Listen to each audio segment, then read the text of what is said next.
আসসালামু আলাইকুম ওয়া রাহমাতুল্লাহি ওয়া বারাকাতুহু। প্রিয় ভিউয়ার্স, আজ আমি ইসলামের আযানের ফজিলত সম্পর্কে সঠিক পয়েন্ট নিয়ে আলোচনা করব।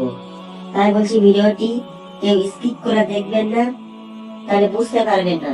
ভিডিওটি পুরোটা দেখলে অবশ্যই বুঝতে পারবেন ইনশাআল্লাহ।